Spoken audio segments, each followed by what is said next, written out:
Okay, let's get right into this because I think anyone listening has probably felt this at some point.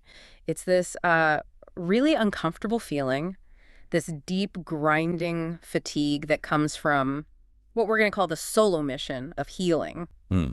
The solo mirror. Yeah, you're doing all the work, Yeah. You're journaling, you're making progress, but you just feel like you're constantly swimming against the current. And you have no idea why you're so tired all the time. And that exhaustion, I think, is so often mistaken for a failure in the healing process itself. Exactly. But what our sources are really pointing to is that the system, your personal system, is tapped out. It's not because the internal work is wrong or invalid. You're confronting things. You're shifting your beliefs. You're doing the hard stuff. You are. But the isolation that comes with that solo process is, well, it's fundamentally unsustainable. The emotional effort gets doubled just by the loneliness of having to carry it all by yourself. That's it. It's the perfect way to put it. I saw that reflected in, well, all the sources we pulled for this week. It feels like we've all been conditioned to believe that this deep emotional work has to be done in like a vacuum with no one watching. And you might even feel stronger than you ever have, which is the paradox, right? But there's still this little whisper in the back of your head that says, this feels too heavy. This is too much for one person to carry alone. And that recognition, that little whisper, that's our deep dive mission today. It is. We're really going to challenge this prevailing cultural idea that deep emotional recovery demands this kind of radical independence. We're exploring the counter-argument, which is articulated so powerfully across these pieces, that healing was, actually never meant to be this isolating. Yeah. And to really structure this conversation, I think we first need to define the type of healing we're talking about. Because not all self-improvement is really created equal. That's a great point, because there are two really distinct types that the source material brings up, and I think mixing them up is what leads to that feeling of just burnout. It is. The first type is what the source calls aesthetic healing. Aesthetic healing. Yeah, think about the word aesthetic, right? Yeah. It's about appearance, style, what's visible. This is the observable, the checklist kind of work. So like the journaling, the morning routine. Exactly. The consistent journaling, the perfect morning routine, saying your affirmations in the mirror, the disciplined yoga practice. It's all publicly available. It's very actionable. And really importantly, it's goal-oriented. It's the performative self-care that's marketed to us everywhere. And look, it's important. It absolutely builds consistency and discipline, but it's kind of like surface level scaffolding. It's about managing your exterior. Right. And then you have the second type, which is the whole reason we're having this conversation. Yeah. And that's quiet healing. Quiet healing is that private, unseen, much deeper emotional and cognitive work. Yeah. It's the really arduous process of confronting core beliefs about relationships that were, set in stone decades ago. And processing deep-seated trauma, maybe even generational trauma. Yes. And fundamentally reorganizing your entire internal landscape, your sort of internal operating system. And that distinction is just, it's everything. Aesthetic healing is about structure. Quiet healing is demolition and reconstruction. That's a great way to put it. It's inherently messy. It's not linear. A lot of the time it's invisible. And it can even feel like you're going backwards because you have to break things down before you can build them back up. And this is the work that takes the most energy. By far. And this is the work that we're taught we absolutely have to do in total solitude. Yeah. So our focus today is really on navigating that quiet kind of healing. And more specifically, recognizing that, closing the door on that process, which is what culture tells us to do, is actually profoundly counterproductive to the thing we actually want. Which is integrated, sustainable wholeness. So let's start by looking at why. Why are we so insistent on doing this completely by ourselves? Well, we live in a society that's just built on this idea of fierce individualism. I mean, from the moment we're born, especially the American ethos, it praises self-sufficiency above almost everything else. And that mindset hasn't just, seeped into the world of self-improvement. It's completely colonized it. We've, I think, inadvertently created this myth of radical self-reliance where, asking for help is almost seen as a moral failing. It's a psychological pressure cooker. That's what we're all operating in. We've elevated the stoic individual to this heroic status. And that creates what you called the work alone badge of honor. Yeah, the badge of honor. I mean, think about the stories we consume in movies, in books, on social media. The truly great hero is almost always the one who, separates from the community, goes into the metaphorical wilderness. Faces the dragon alone. Faces the dragon alone and emerges maybe scarred, but triumphant. And this is the key part. They emerge fixed. Yes. The story suggests that if you're truly strong, truly capable, you handle your crisis internally, quietly, without making a fuss. The applause from everyone else is reserved not just for your success, but for the struggle itself, but only if you endured that struggle in total solitude. You get praised for having fixed yourself without bothering anyone. Right. And this cultural script is just, it's so costly to our nervous systems because it teaches us this fundamental, really damaging behavioral change in how we respond to distress. How so? Well, traditionally, when humans felt fear or pain or confusion, the instinctive survival-based response was to seek connection. To reach out. To reach out to the nearest safe adult, a family member, a trusted person in your community for what's called co-regulation. But the sources we looked at suggest that for a lot of us now, that instinct has been completely overwritten. Now, when emotional distress pops up, the first automatic response is to self-soothe instantly. Right. We immediately start deploying techniques on ourselves to manage the discomfort rather than instinctively reaching out to co-regulate with someone else. So it's this huge psychological shift. The learned tendency is now what? Internal resource management. That's the analytic crux of it, yes. Yeah. Internal regulation instead of connection seeking. We try to deep breathe or distract ourselves or journal it out or use an affirmation. And look, all of those are vital skills. Of course. But when they become the only tools you have available, that's when the isolation starts to really set in. You are, in essence, trying to be both the patient and the therapist 24 hours a day, 7 days a week. Wow. And that shift is what creates that slippery slope where, being seen as strong or highly capable slowly, almost without you noticing, turns into being completely fundamentally emotionally isolated. It's an unintentional feedback loop. It is. You get so good at managing your outward presentation that people just stop seeing any cracks. And so they stop asking if you need help. Because you've so expertly shown them that you don't. Right. The outside world reads your resilience and your capability as total independence. And that independence gets interpreted as a lack of need. You get applauded for your stoicism. And that applause just reinforces the belief that true strength means you need no one. You become the person who is always fine. And that leads right to this intense self-imposed pressure to process everything in private. This is that performance pressure that's so heavy during quiet healing. We feel like we have to hide the messiness of that demolition and reconstruction phase. And why? It's not just because we don't want to bother other people. It's often because we're afraid that appearing vulnerable, showing that we're still hurting or still confused, we think that somehow negates the strength we've worked so hard to build. It's the fear of going backwards. The fear of reversion, exactly. If quiet healing isn't a straight line, and it absolutely is not, there are going to be days, weeks, maybe even months where it feels like you're regressing. And if you share that confusing middle part, you risk exposing that imperfection to the world. Or, even worse, confirming your own secret fear that you're reverting to a less resilient version of yourself. So the solo journey feels safer, because if you fail, at least no one saw you fall. Precisely. I think we've all been stuck in that trap. You have a really terrible week, old emotional patterns are running wild, and your immediate visceral thought is, I cannot tell anyone this. They think I'm better now.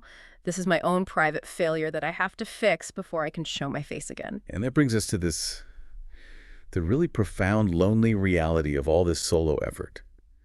The sources all seem to synthesize this finding that when healing is pursued strictly alone, it often starts to feel less genuinely empowering, which was the original goal, right? Right, that's what you're aiming for. And much more profoundly lonely. And that loneliness then becomes a direct roadblock to recovery. Because real empowerment, as these sources seem to define it, includes the agency to choose your own path, to choose when and how to connect. So if the only option you feel like you have is solitude, that isn't empowerment, that's entrapment. It's just being trapped by your fear of judgment. It's the difference between agency and necessity. You have the agency to do the work, and that's incredible. But when you feel the absolute necessity to carry the weight completely alone, the sheer size of that burden starts to overshadow any progress you've made. Yeah. The energy you spend defending your isolation, managing the facade, suppressing your innate human need for connection, it actually saps the energy you need for the deep emotional reconstruction itself. The loneliness isn't just a bad feeling, it's an active emotional drain. So if the burden is so heavy, why is it so incredibly hard for us to just put the weight down and ask for help? Well, that's the next part. We have to look at the intricate, self-imposed, and culturally reinforced walls, both internal and external, that stop us from seeking connection even when we're desperate for it. And the first wall, and maybe the most painful one, is that conflict between need and fear. On the inside, you have this profound biological craving for closeness, for connection. It's a survival mechanism screaming for help. But that scream is immediately short-circuited by this deep-seated fear of being a burden on other people. It's an internal contradiction that just paralyzes you. It really does. And this internal contradiction is often a relic of, early learned behavior. We could briefly touch on attachment theory here. If, in our childhood, expressing a genuine, deep need resulted in rejection or withdrawal or disapproval or even anger from our caregivers. Then your system learns that vulnerability is dangerous. Exactly. Our internal system learns to associate vulnerability with danger. So we internalize the struggle. We prefer the known discomfort of this predictable loneliness over the perceived catastrophic risk of being rejected. We become hyper-independent because our system thinks dependence is a threat. The story in our heads becomes this exercise in emotional accounting, doesn't it? Emotional accounting, I like that. You're constantly calculating if your struggle is worth the social cost. It sounds like, I really need a friend right now, but they worked late, they've got their own kids to worry about, they're probably busy, and my struggle, which is just anxiety, it isn't big enough to warrant disrupting their whole life. Yes. We engage in what you could call preemptive empathy. We project our own exhaustion onto everyone else, and we conclude that the net cost of our vulnerability is just too high for the group. And this leads us right to the second major barrier, the minimization habit. Oh, this one is so automatic, we barely even notice we're doing it. It's this incredible difficulty we have in just saying the words, I'm struggling, without immediately, either verbally or just in our heads, minimizing the experience right after. It's a verbal footnote we always add, a self-protection mechanism. What's it protecting us from? Well, it serves a few purposes. You might say, I've had a tough day, and then before the other person can even fully process it, you rush in with, but it's fine, nothing serious, just tired, first world problems. You're downplaying it. You're downplaying the severity of the emotional challenge. You're essentially apologizing for being needy before the need has even been fully expressed. And the power of that habit is that it creates an immediate escape route right back into your isolation. Yes. If the person doesn't react with, perfect empathy, you can just retreat behind the shield of, well, I already said it wasn't a big deal. It minimizes the risk of being truly seen and therefore maybe being minimized by the other person. If you minimize your struggle first, you effectively minimize your need for any real support. And that's such a mixed signal for the other person, isn't it? The words say, I need help, but the follow-up says, don't worry, I've got it. Exactly. And this minimization habit then feeds into the external justification for our avoidance, which the sources call the perception of universal exhaustion. This is the lens we put on the world that justifies our solitude. We look around and we interpret everyone else's busyness, their exhaustion from the digital age, their complicated lives, their own healing journeys, as proof that they're all operating at 100% capacity and have zero emotional bandwidth left for us. It's a profound and even compassionate fallacy. Right, because you think you're protecting them. You are. You're protecting others from your pain, operating under the assumption that everyone is this fragile, emotional entity that can't handle one more demand. But that act of protection ensures you get absolutely no support in return. And that external justification just spirals inward and fuels the internal mechanism, the self-conviction loop. Ah, the loop. Yeah. It is vicious. A constant internal monologue. It's that voice that plays back all those cultural tapes we started with. You're strong. You've overcome worse things all by yourself. You don't need to lean on anyone. If you fail now, you're weak. It just reinforces the solo mission.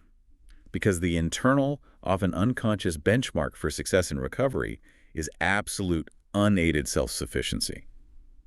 If you accept help from outside, the self-conviction loop argues, you failed the test of strength. Your progress is invalid. That psychological pressure is what keeps the wall standing, which is why it's so important to get to this core distinction that the source material makes. It reframes the entire request for support. This is the key clarification that can shift the entire emotional landscape. When we crave connection during quiet healing, the deep-seated desire is not for someone to fix me. No. That goal puts way too much pressure on the other person, and crucially, it implies that we're passive and dependent. So what's the real need? The genuine core need, The underlying human truth is simply to feel less alone while I'm figuring things out. Hmm. And this reframes the request for support entirely. It moves it from dependence to presence. You're not asking for a solution to be delivered. You're asking for companionship and validation on the difficult journey you're already bravely walking. That distinction is monumental. It really is. Because it lets you keep your agency. When I realize I'm not handing over my authority or my problems or my responsibility, but I'm just asking for someone to walk beside me for a minute, the fear of being a burden just drops. It drops dramatically. It acknowledges that the hard internal work is still mine to do, but the corrosive isolation that comes with it doesn't have to be. It fundamentally moves the whole interaction out of the stressful realm of problem solving and into the safe, comforting realm of shared human experience. It's about co-regulation, not codependency. Right. We're simply seeking a safe anchor point, a reliable, attuned person while we weather the internal storm we're already navigating. And that allows us to focus our energy on the actual task of sailing through it. So if the solo mission just leads to burnout, and if the walls we build are all based on fear, then we have to completely flip the script. We do. The next crucial step is reframing recovery from this badge of solitary effort to, I guess, a state of collective support. And the research here becomes just incredibly compelling. True, sustainable, deep healing, that quiet healing we defined at the start, it isn't just supported by safe relationships. It's often facilitated by them. Connection isn't just the scaffolding, it's the glue. That is the ultimate paradigm shift that you, the listener, need to embrace. Connection is not an auxiliary system. It's not a nice little bonus if you happen to have a good therapist or a few solid friends. No. It's defined in these sources as an essential nutrient for the recovery process itself. It's required for cognitive and emotional integration. And to understand why, you have to think about the nervous system again. When you're alone and you're struggling with some deep internal truth, your nervous system is operating from a state of perceived threat. Fight or flight. Right. It's pumping out cortisol and adrenaline because it's afraid of being overwhelmed or falling apart or failing. And this state of hypervigilance actually locks down your higher brain functions. It prevents deep, rational processing. So you're too busy surviving the moment to actually heal in the moment. The energy is all focused on management, not mastery. Exactly. But a safe, reliable, and attuned relationship changes that whole equation instantly. The presence of a calm, non-judgmental person signals safety to your brain. This activation of the ventral vagal complex, the social engagement system, allows your nervous system to downregulate. So the intensity drops. The intensity of the trauma or the emotion drops from, say, a 9 out of 10 to maybe a 6 out of 10. And that drop in internal pressure is what allows the deeply held trauma or the messy emotion to surface and be processed without causing immediate panic or dissociation. That is co-regulation at work. It provides the emotional container that's necessary for the difficult work to happen. It lets the healing continue, but with way less internal cost. Which is why the sources really emphasize this profound difference between feeling the pressure to be perfected during recovery versus simply allowing yourself to be witnessed. Let's unpack that. Perfected versus witnessed. Well, when we pursue perfection in healing, we're striving for an impossible state of non-vulnerability. We're trying to prove to the world and to ourselves that we are fixed and unbreakable. And this prevents others from ever seeing the messy, broken, or confused parts of us. Which is exhausting and, impossible. But when you allow yourself to be witnessed, the goal totally transforms. You're not trying to be perfect for the other person. You're simply allowing them to see the reality of your current imperfect state, that state of reconstruction, without requiring them to jump in or judge you or solve it for you. You're asking for eyes on your experience, not hands on your problem. Beautifully said. And the sheer power of that shared vulnerability is it's immense. When you share a difficult, painful truth about your quiet healing journey, and the person across from you simply acknowledges it, validates your experience, and stays present without flinching. You learn something really powerful. You learn a powerful healing lesson. Your darkness isn't contagious, and your struggle isn't repulsive. And that confirmation of relational safety is a deep neurobiological healing mechanism all by itself. This perspective really forces us to establish that connection is not an auxiliary support system. It's not an occasional visit to the mechanic when your solar system breaks down. Yeah. It's an intrinsic, ongoing part of the recovery process. It's like the circulatory system. It's necessary for life. We have to intentionally move past the idea that connection is a sign of weakness, that you only use when the solar system fails.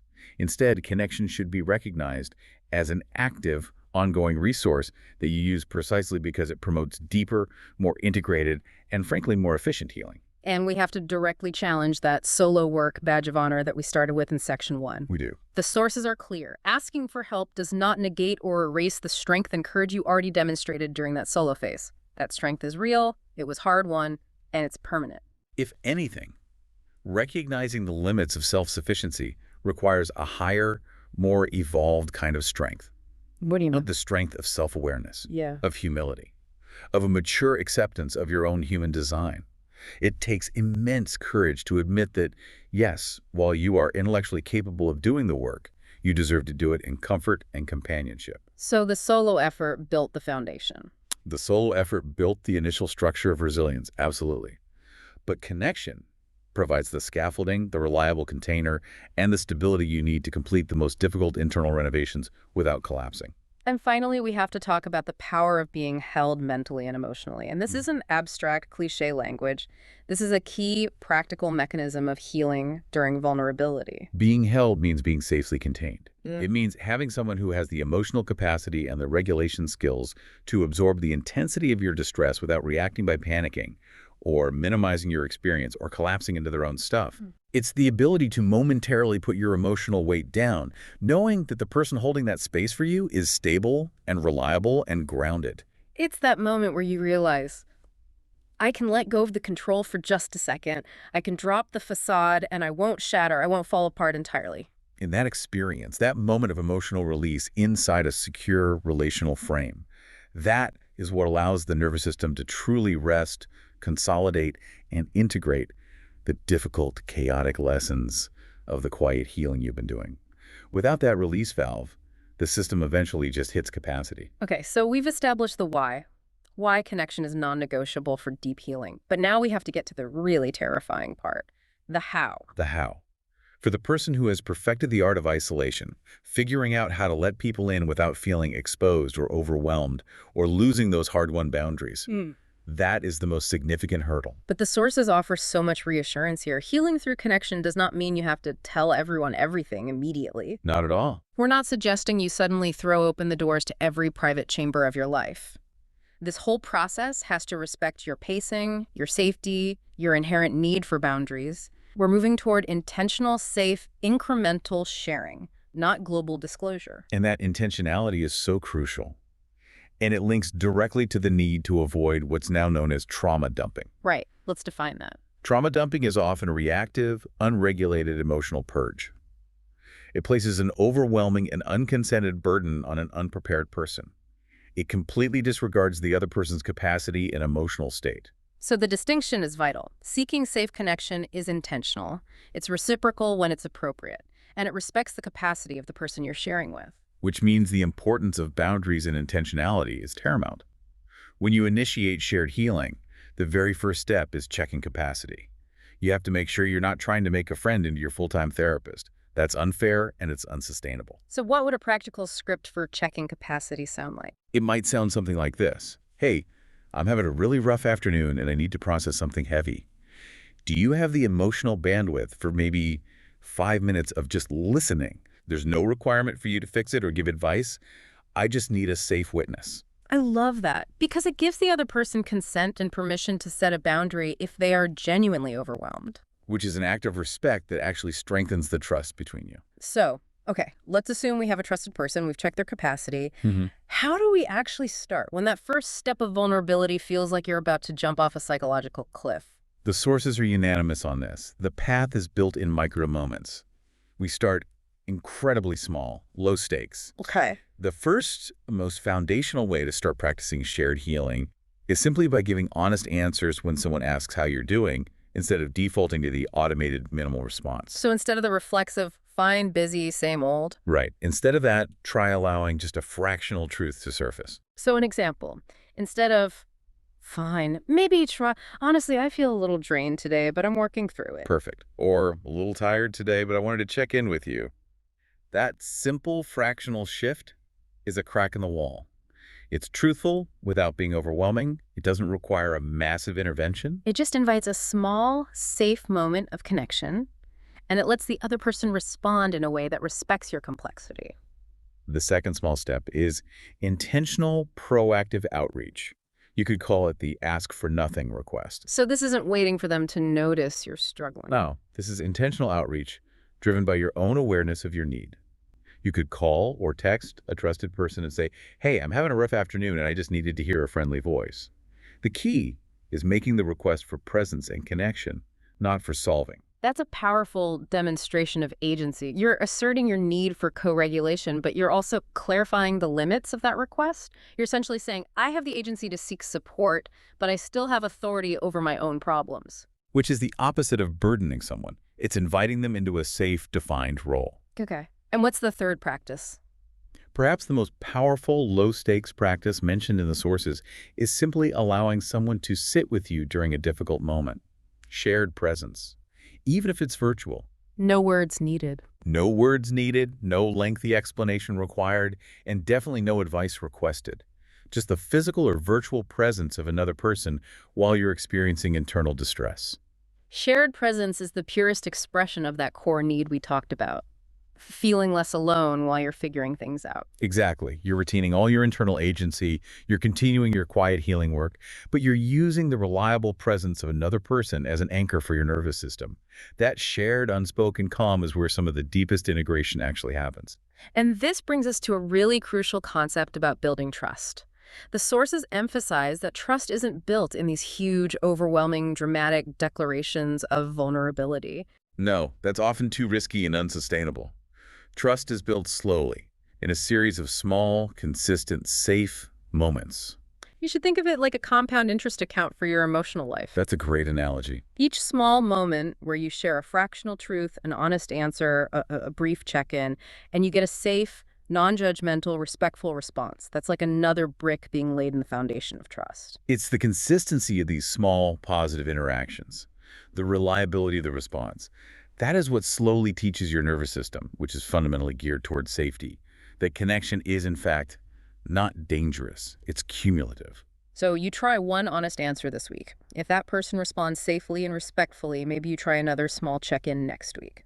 It's gradual, gentle exposure therapy for the fearful, hyper-independent parts of your internal landscape. It's about learning to trust the reliability of your chosen network, not necessarily the depth of your initial disclosure. And the ultimate conclusion here is just, it's immensely reassuring for anyone listening. Healing with others is about expanding your support system. It's not about losing yourself or the hard-won independence you achieved during that initial solo phase. You don't abandon the strength you built in solitude. You simply reinforce it with the safety of connection. Yeah. You become a stronger, more resilient, and more integrated person by choosing to be held when you need it. We've covered a lot of crucial ground here. We've moved from that initial exhausting feeling of isolation to a really practical step-by-step path toward relational connection. To synthesize our key takeaways, we started by just acknowledging the sheer fatigue of quiet healing when it's done in complete isolation, and we recognized how our cultural individualism turned that solo work into a mandatory but ultimately unsustainable badge of honor. We then took a deep dive into the internal barriers, that fear of being a burden and the reflexive minimization habit, which keep us locked into that loneliness. And crucially, we shifted the goalpost. The desire isn't for someone to fix you, but for them to witness you and provide a co-regulatory container for the work you're already so powerfully undertaking. And we affirmed that the strength you demonstrated during that solo effort was not only necessary but foundational, but that true, sustainable, integrated progress is often unlocked when safe, reliable relationships are intentionally incorporated into the process. Connection is not a luxury. It is a non-negotiable component of deep human recovery. The internal healing work was, and it remains, yours. That effort demands validation. It does. But the capacity for deeper, sustained growth, especially during the chaotic phases of quiet healing, is found when we learn to integrate relational co-regulation into that process. We shift from relentless, exhausting independence to mutually supportive relationality. So, here's our final provocative thought for you to carry forward as you continue on your own journey. We have spent so long trying to become unbreakable, trying to build these internal walls so thick, so high, so impenetrable that nothing could ever hurt us or breach our defenses again. But that path, as we found, only led to the draining, sterile landscape of isolation. Maybe the ultimate goal of healing isn't about becoming completely unbreakable, a fortress against all pain, Perhaps it's about learning the strength it takes to be safely held by others, allowing the inevitable breaks, vulnerabilities, and chaotic periods of reconstruction to exist within a framework of reliable support and deep security. That shift from striving for unbreakable solitude to embracing connected vulnerability is the something worth exploring next. We encourage you to reflect on that distinction. What small, fractional, incremental moment of trust can you build or invite today?